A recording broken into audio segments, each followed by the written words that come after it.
For the last 5 years of this channel, we've looked at a lot of different flashlights, most of them made in a foreign country. In this video, we're going to take a look at a flashlight that is made right here in the good old USA. I'm talking about the Inforce TFx.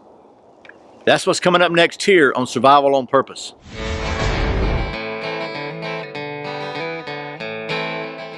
Welcome back to Survival on Purpose, your home for information and gear reviews related to camping, survival, and general preparedness for regular folks. My name's Brian.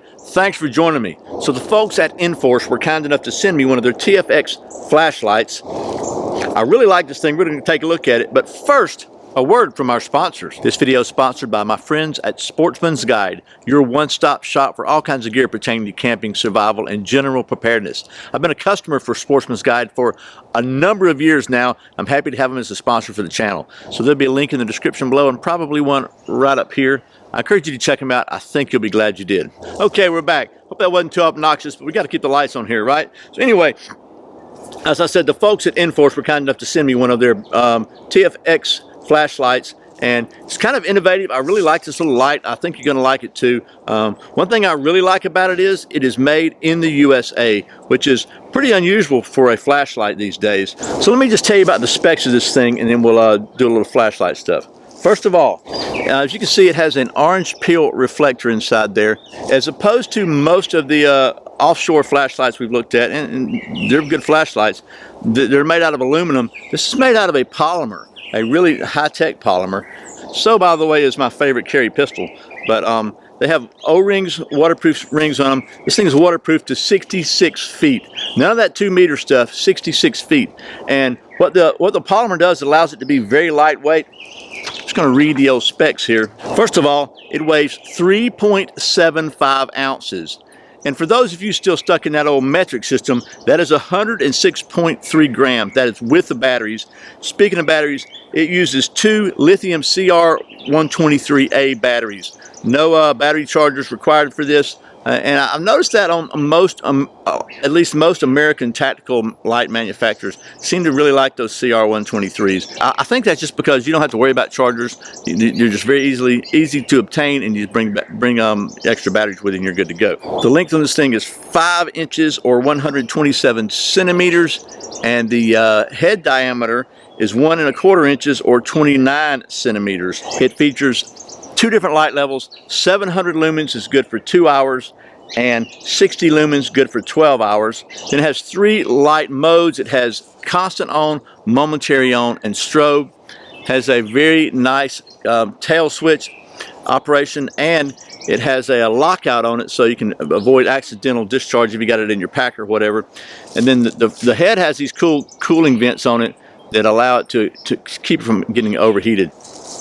And it's got a little bit of just a narrow bezel, but if you look at the body of this thing, it is super grippy. It's just got like these little knobbies on it, I call them. This thing is solid feeling, not flimsy at all. So let me just show you how it works. If you want to press it momentary on, you just press it down and hold it for longer than a second and a half, and you let go of it, it goes off. That's the high at 700 lumens. If you want to go to low, you just press it again, it goes to low.